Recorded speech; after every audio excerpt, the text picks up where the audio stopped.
Reporter Peter Gill has been looking at the connection between the mafia and all this misery. Naples, crime capital of Italy. A murder rate higher than any other European city. See Naples, they say, and die.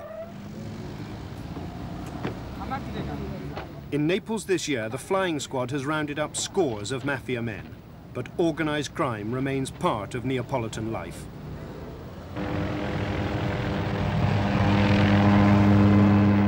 The police helicopter in pursuit of cigarette smugglers with a grandstand view for Neapolitans.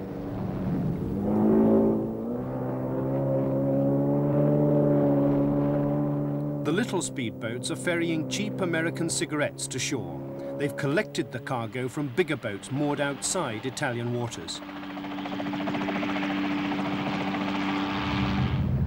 Cigarette smuggling is big business for the mafia.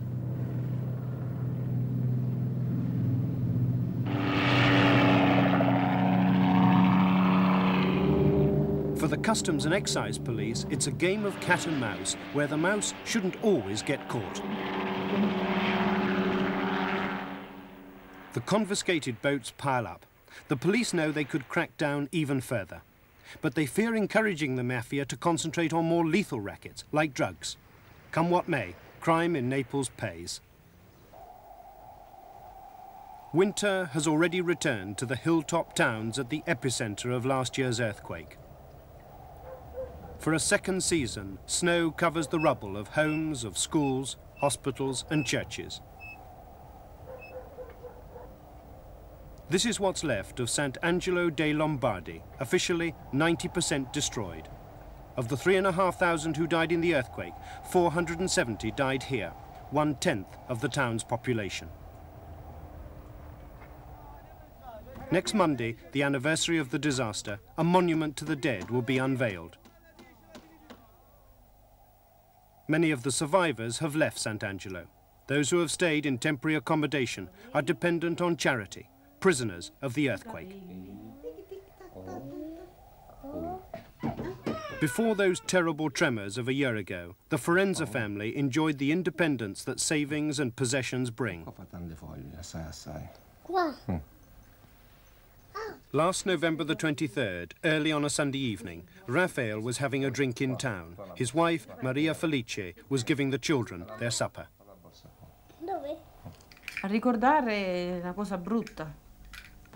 To remember isn't pleasant, because it was a nightmare, a moment of, I don't know. We thought it was the end for us, that this was our grave, we must die. The children were screaming and I could do nothing. I was thinking of the children. Can you tell us in what state your family was when you were rescued? The baby was still in the high chair. He'd gone limp and didn't move. I could just touch his foot. I couldn't see anything because it was dark. There was no light. It was pitch dark. They were screaming.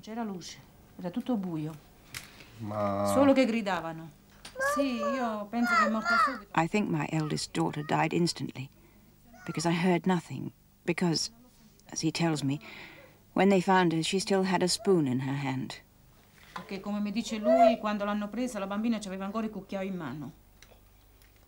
What do you remember about being rescued, Mina?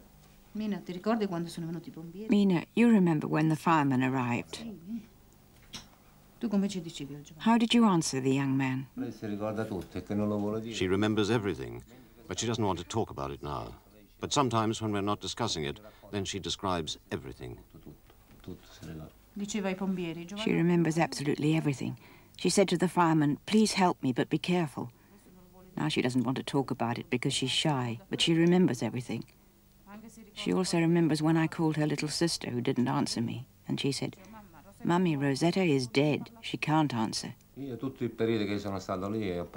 All the time I was there, I spoke more with my daughter than with my wife, because my wife had lost all hope. She took some stones and was even hitting herself on the head with them, because she thought there was no further hope of being saved. So I just went on talking to the child. Only she replied to me. A caravan was home for the Forenzas for most of the past year. In time for the snows, they moved to a prefab, a gift of the German Red Cross. For them at least, the appalling early shambles of the Italian relief effort had been reversed. Neat, decent accommodation, but not the same as their own home. This is all that's left of their 4-story apartment block, a tomb for 25 of its residents. The Forenzas had put all their savings, £20,000, into a ground floor flat. Experts have now checked out the rubble, and it's yielding guilty secrets. The man who ordered the Panorama inquiry was Sant'Angelo's examining magistrate, Franco Roberti.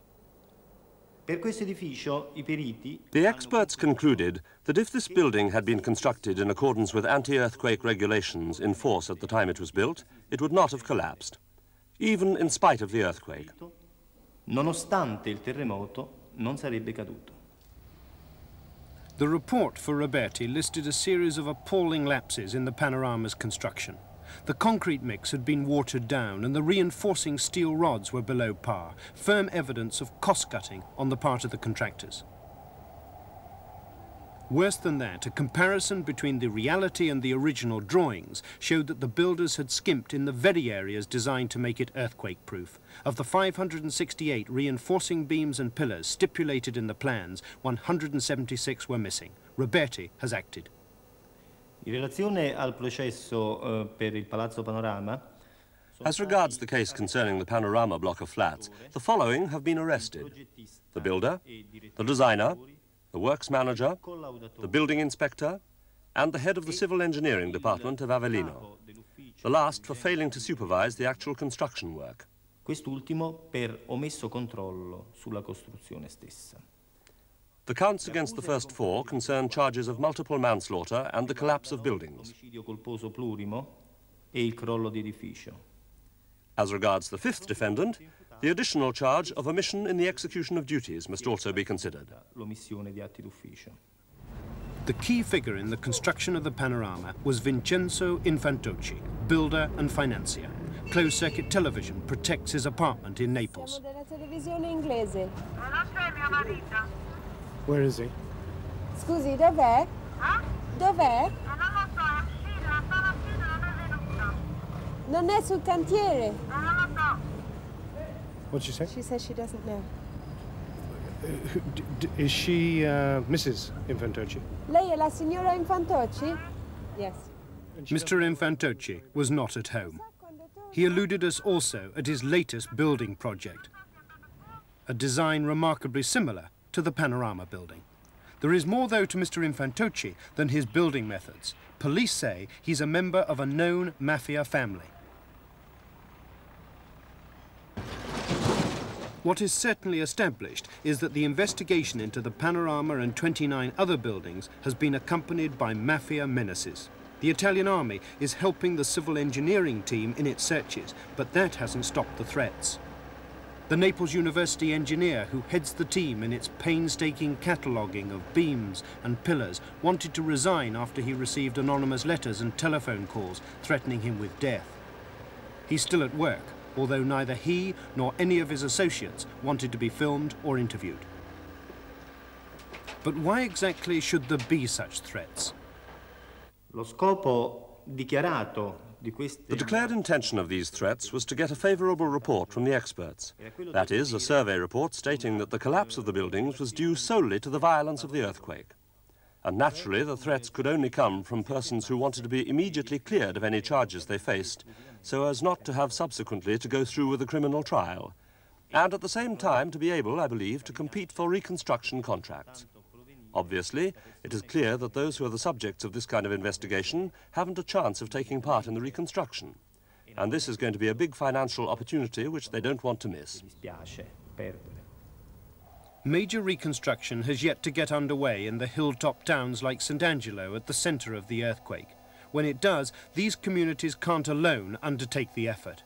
It's Naples, with all the economic pulling power of a great city, that intends to do the job. Naples, where poverty and unemployment sustain an exotic crime level. Smuggled cigarettes are at the base of a giant pyramid of crime. The Camorra, the local mafia, gets its rake off. The Camorra's origins lie in the rich agricultural hinterland of Naples, where their control of the fruit and vegetable business is said to be total. Efforts to break their stranglehold have been costly failures. This was to be the new Covent Garden of Naples Bay, but the mafia said no. Instead, the authorities have filled it with the earthquake homeless. As the mafia move into the building business, they still flout every law. This jerry-built community houses 50,000 people without a single planning consent. A bulletproof Mercedes on the move in Avellino, one of the main towns in the earthquake zone. The driver has underworld connections, and his survival of an assassination attempt makes armor plating a sound investment. This is Avellino's biggest builder, Antonio Sibilia, to his respectful subordinates, Don Antonio. He started out selling American Army surplus tires. He now enjoys a considerable fortune and a police record as long as your arm. This building site is important to Sibilia. It's part of a £2 million government contract for earthquake prefabs. Just how big an opportunity does the earthquake represent for the Camorra, Italy's leading expert on organized crime? The Camorra is reaching very quickly the same level of importance of mafia in Calabria and in Sicily, because the earthquake accelerated the history. It obliged the Camorra to become a business-oriented organization. Antonio Sibilia is a big man in his hometown. For years, he's been the power behind the local football club, now halfway up the Italian First Division.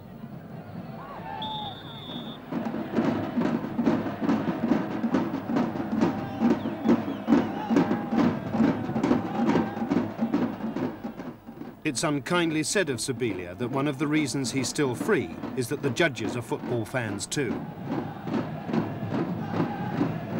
This is a poignant occasion. It was this fixture last year that was being watched on television when the earthquake struck.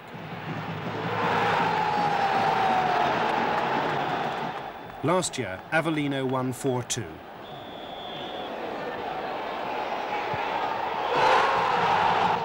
This year, by a single goal from a penalty.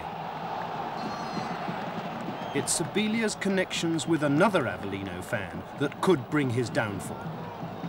Is Cutolo a friend of yours or not? When there was that failed assassination attempt against me, I received a telegram from him which said, "You have nothing to fear because you're not doing any harm to anyone.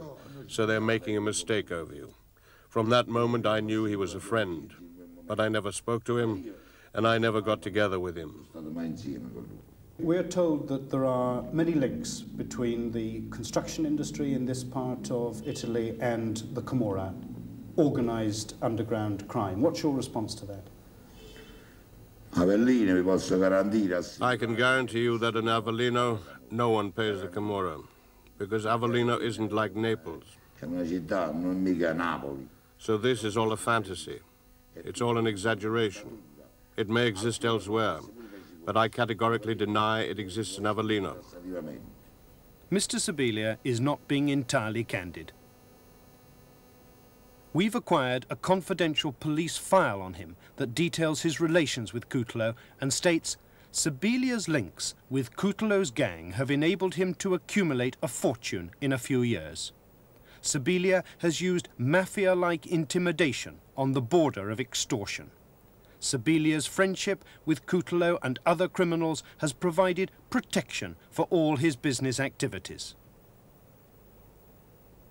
But Sibilia remains emphatic that he has no links at all with the Camorra. It's something which I personally can't tolerate. I will not tolerate it because I'm the type who'd rather get killed than accept even a single lira like this. It's all a question of principles. Shortly after this interview was filmed, the Italian authorities preempted further discussion. Antonio Sibilia was banished to northern Italy for 3 years, a tactic once used by Mussolini, now deployed almost exclusively against the mafia. The fact remains that Sibilia, a man with established Camorra links, has received £2 million in government money. The provision of temporary homes came under a special commission for the earthquake. The minister in charge was Giuseppe Zambelletti. Neither I nor the Government Commission, which I represent, has ever entrusted contracts to this Sibilia. Perhaps this Sibilia has done work for some town council or local authority, or some local body, but his name is not among the firms who have worked for the Government Commission. But we have seen a project that Sibilia has worth 4 billion lira for the infrastructure for prefabricated homes, which I understand is the responsibility of your emergency commission. No. In fact, each town council has carried out this work under its own planning and with firms chosen by the local authorities. In fact, the Government Commission has not intervened and cannot interfere in the choice of municipal building contracts, which is the responsibility of the local authority. What about the future with 8,000 billion lira going to be spent in the earthquake zone as a whole? Are you confident that the Camorra, that organised crime, can actually be kept out of that in the reconstruction effort? I am confident, because I believe that if the reconstruction includes firms from the whole of Italy, then this phenomenon will be contained. On the other hand, if the reconstruction is entrusted solely to local companies, then this kind of control by the Camorra would be easier. St Angelo will have £47 million to spend on permanent homes for its earthquake homeless. The way those funds are spent will be the responsibility of local councillors.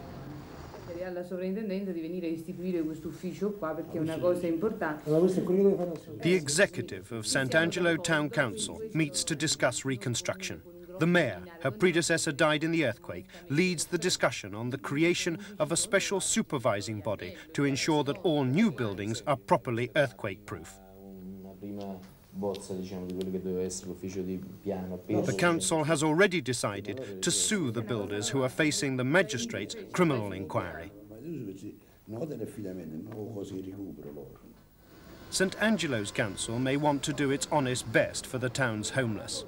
But will they be able to keep the Camorra out? Dr. Arlaki is pessimistic. A few kilometers apart from these little villages, there are towns where the Camorristi are strong and are in a considerable number. And it will be very easy. That will happen a kind of alliance between local authority, political authority, and these Camorra businessmen. The local authorities in many areas around Naples are corrupted and really in the hand of the Camorristi. Of the Camorra? Of the Camorra. And in many cases, it is really impossible to charge them or to struggle against them with the precise strategy. Because when the Camorrista is a mayor of the village, when the businessman of Camorra is a member of the local council, how you can discourage this intervention? It is difficult, it is almost impossible. In St Angelo, the signs are gloomy. They're restoring the original character of the old town, and outside specialists have been called in. Some local politicians have complained. And worse, the Naples architect in charge, Antonio Iannello, has received unwelcome attentions. On the 18th of September, I found 3 of these candles in the boot of my car, which I always leave unlocked. These sort of candles are usually placed before the dead in a graveyard. They could have symbolized some joking threat of death. Una scherzosa minaccia di morte. Iannello may shrug off the threat. He's used to worse in Naples. But will the local people prove as capable of ignoring the Camorra?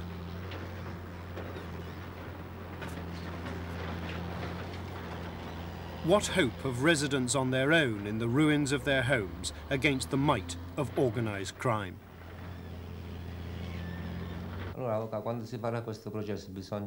Rafael Forenza has taken his case over the Panorama to a local lawyer.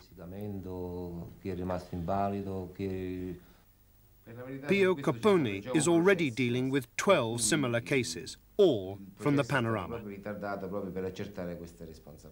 The lawyer says that his approach to the case will be to sue the state because of the negligence of local authority planners.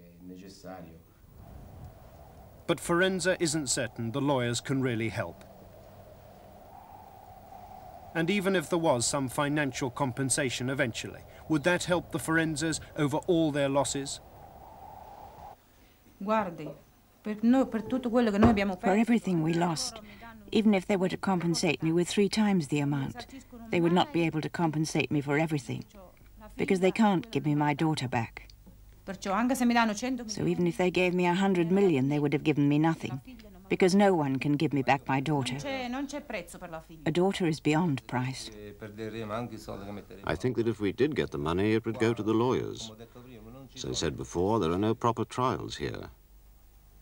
We would just lose money to the lawyers, because one reads in the newspapers and hears it said on TV that trials don't work out as they should. In the end, it's always the people with money who win. And they don't even go to prison, but stay free. Rafael and Maria Forenza return to their home, the only corner of the world they say they can call their own. For Maria, the sight of the family settee is too much.